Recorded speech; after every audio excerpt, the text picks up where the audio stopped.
자, 오늘은 사회초년생, 돈 모으려면 절대 하지 말아야 할 행동들에 대해서 이야기를 해보도록 하겠습니다. 저번에는 30대 인생에 꼬이는 이유와 그 자가 질문을 통해서 자신의 문제점에 대해서 생각해 보는 시간을 가졌습니다. 혹시 보지 못했다면 함께 보는 것을 추천드립니다. 20대, 30대가 되면서 빠질 수 없는 이야기가 바로 돈입니다. 저를 먼저 소개를 하면 저는 흙수저로 태어난 것이 맞아요. 저희 아버지께서는 어렸을 적 굉장히 오래된 차를 끌고 다니셨는데요. 제가 초등학생 시절에 아빠 차를 그 친구들이 보는 것이 너무 싫은 거예요. 근데 어느 날 아버지께서 학교 앞에서 이렇게 차를 끌고 오셔가지고 저에게 인사를 하신 적이 있는데 그 시간이 너무 길게만 느껴졌던 것이 아직도 너무 생생해요. 지금도 그 날을 생각을 하면 아버님께 너무 죄송스럽고 가슴이 아픈 마음 뿐입니다. 그래서였을까요? 어렸을 적부터 저는 성인이 되면 꼭 돈을 많이 모아야지 하는 생각이 있었습니다. 제 주변 지인들 중에서는 저는 돈을 굉장히 검소하게 사용하는 편이었고 그래서 결혼도 부모님의 이렇게 도움 없이 할 수 있었어요. 지금은 결혼을 해서 2년 만에 자산을 2배로 늘릴 수 있었습니다. 그래서 오늘은 사회초년생에 어떻게 하면 돈을 잘 모을 수 있었는지에 대한 이야기를 해보도록 하겠습니다. 마인드편과 행동편을 나눠서 이야기해 보도록 할 건데요. 오늘 이야기할 내용은 바로 행동편입니다. 첫째는 신차를 사지 않는 것입니다. 사회초년생은 목돈을 모아야 되는 시기입니다. 즉 월마다 나가는 이렇게 지출을 줄여야 되죠. 그리고 시드를 모으는 경험을 해야 돼요. 딱 어떤 돈을, 딱 액수를 목표한 금액을 성취를 하고 그로 인한 그 만족감을 꼭 느껴보셨으면 좋겠어요. 하지만 이제 신차를 뽑게 되면은 이제 몇 천만 원 단위이기 때문에 이제 할부로 주로 결제를 많이 하겠죠. 그래서 할부로 매달 뭐 50만 원, 60만 원씩 고정 지출이 발생하게 되면 당연히 이제 목돈 자체를 모으는 것이 어렵습니다. 모아봤자 이제 나머지 돈들은 푼돈으로 느껴지는 거죠. 그래서 만약에 우리가 25 정도에 취업을 해서 30살에 결혼한 가정 하에 5년 동안 이제 돈을 5, 60만 원씩 모은다고 하면 3천만 원입니다. 당연히 이외에도 더 저축을 해야 되기 때문에 3천만 원 플러스 알파라는 돈을 5년 동안 모을 수 있는 거죠. 그래서 꽤나 큰 목돈이 됩니다. 그리고 자동차 자체의 감가상각이 굉장히 큽니다. 신차를 구매하자마자 한 달 뒤에 다시 재판매를 한다고 해도 차의 가치가 굉장히 많이 떨어져서 손해를 많이 보게 됩니다. 저도 사회초년생 때는 이렇게 감가상각이라는 개념 자체를 조금 잘 몰랐던 것 같아요. 그래서 많은 책에서는 자동차를 자산이라고 생각하면서 비싼 돈으로 차를 사는 것은 조금 어리석은 짓이라고 얘기하는 경우를 많이 보았습니다. 저 같은 경우에는 이제 취업한 당시에 자차를 무조건 끌어야 하는 상황에서 급하게 차가 필요했습니다. 급하게 중고차를 알아봤고 계약을 진행을 했었죠. 그리고 정말 1, 2년 동안은 사고가 진짜 많았습니다. 오죽하면 폐차까지 했어요. 어쩌면 참 다행이었죠. 새 차였으면 얼마나 아까웠을까요? 그래서 이제 폐차를 하고 또 급하게 또 이제 두 번째 차를 뽑아야 되는 상황이었습니다. 그래서 이제 부모님께서는 이제 중고차는 위험할 수도 있고 이제 뭐 수리비가 더 나올 수 있다라고 신차를 권유했지만 저는 그 당시에도 거절을 했습니다.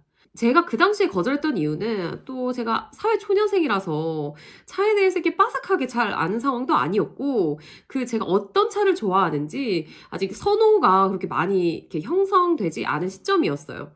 그래서 좀 더 내가 차에 대해서 잘 알게 되었을 때 정말 내가 원하는 신차를 사야지 라고 생각을 하면서 그 당시에는 그냥 이번에도 중고차를 사자라고 결정을 했었어요.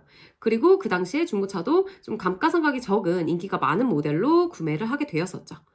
그래서 아직까지도 잘 타고 있습니다. 두 번째는요. 그 피부관리 패키지라든지 운동 패키지는 좀 결제를 피하는 것이 좋습니다. 물론 개인차가 있겠지만 특히 여자 같은 경우는 이제 피부 관리나 관리할 것들이 많이 생깁니다. 특히 결혼을 준비하는 신부들도 많이 하더라고요. 예를 들어서 막 100만 원짜리 피부 관리 패키지를 미리 결제를 딱 해놓고 관리를 받으러 다니는 거예요. 그런 경우에는 이제 돈을 낼 때만 한 번만 딱 신경이 쓰이고 그 이후에 이제 방문을 할 때는 이제 이미 결제해 놓은 돈이 있다 보니까 좀 더 이제 돈의 소중함도 모르고 더 쉽게 사용하게 되는 거죠. 결혼 준비할 때도 이제 신부 관리라고 해서 이제 막 몇백만 원씩 이렇게 결제를 해놓고 관리를 받는 경우를 많이 볼 수가 있어요.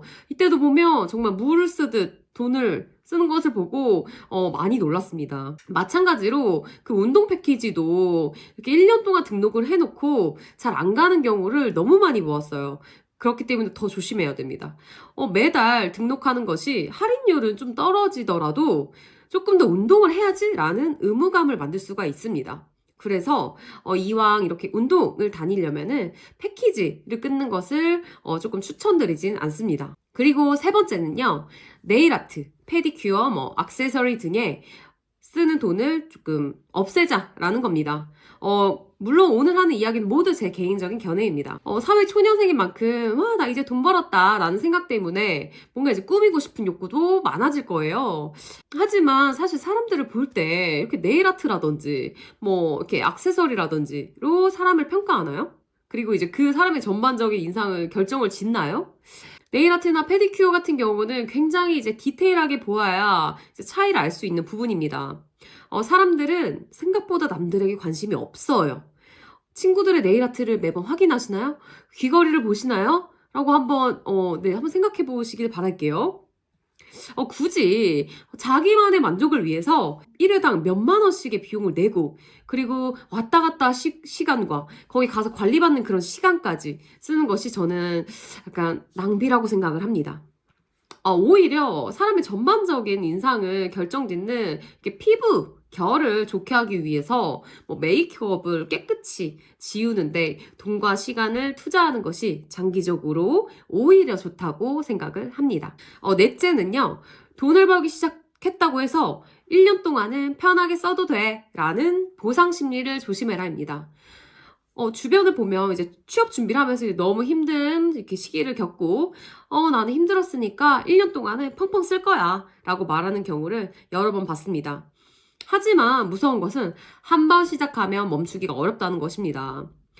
톱니 효과라고 해서 일단 어느 소비 수준에 도달하고 나면 그 이하로 다시 줄이는 것이 어렵다는 것인데요. 소비는 한 번 커지면 다시 이렇게 줄이기가 어려운 특징을 가지고 있기 때문에 사회 초년생일수록 큰 돈을 내가 펑펑 써야지 라는 그런 소비 습관을 가지면 앞으로가 인생이 힘들어질 수가 있습니다. 그래서 더 조심해야 된다고 생각을 합니다. 다섯 번째는요, 사회 초년생일 때 쉽게 투자하지 마라입니다. 특히 비트코인이 나오면서 한방 투자를 생각하고 아직도 로또의 꿈을 이야기하는 주변인들이 있습니다. 뭔가 한방을 노리려고 하죠. 굉장히 위험한 행동이에요. 사회 초년생의 약간 적은 돈과 그 다음에 운으로 만약에 이제 큰 돈을 벌게 되면 그게 또 이제 자만에 빠져서 더 큰 돈을 베팅을 하게 되고 심한 경우에는 이제 빚까지 생길 수가 있습니다. 사회 초년생이라는 말에도 이미 이렇게 처음 초라는 뜻을 가지고 있잖아요. 그래서 경험이 많이 없는데 그렇게 운에 베팅하는 것은 굉장히 리스크가 크다고 생각을 합니다. 사회 초년생일수록 투자를 하고 싶다면 공부를 해서 초석을 다져야 합니다. 마치 취업을 준비할 때 열심히 살았던 것처럼 그것만큼 투자 공부를 해야 해요. 그렇게 20대 후반, 30대를 대비해야 합니다. 저는 만약에 적은 돈으로 내가 공부까지 하면서 주식이나 코인 투자 등에 대해서 병행을 하면서 경험해보는 것은 좋다고 생각합니다. 즉, 투자를 할 거라면 꼭 공부가 병행이 돼야 된다는 이야기죠. 말하다 보니 사회 초년생이 아니라 지금도 적용할 수 있는 이야기들이었던 것 같아요. 기본 중에 기본을 얘기한 것 같은데요. 다시 한번 정리해 보겠습니다. 사회 초년생에 돈을 잘 모으기 위해서는 첫째, 신차를 사지 않는다. 둘째, 패키지와 같은 연회용권 등의 형태로 돈을 한 번에 결제하지 않는다. 셋째, 네일아트와 같은 약간 미세한 짜잘한 뷰티를 위해서 돈과 시간을 쓰지 않는다. 네 번째, 보상 심리를 조심해라. 돈을 벌기 시작하고 돈을 펑펑 쓰지 마라. 다섯 번째, 쉽게 투자하지 말고 한 방을 노리지 말아라 라는 것이었습니다. 다음 편이 더 중요합니다. 행동의 근간에는 마인드가 있겠죠. 다음은 사회초년생 흑수저 탈출을 위한 마인드 편으로 돌아오도록 하겠습니다. 오늘도 제 이야기 들어주셔서 감사합니다.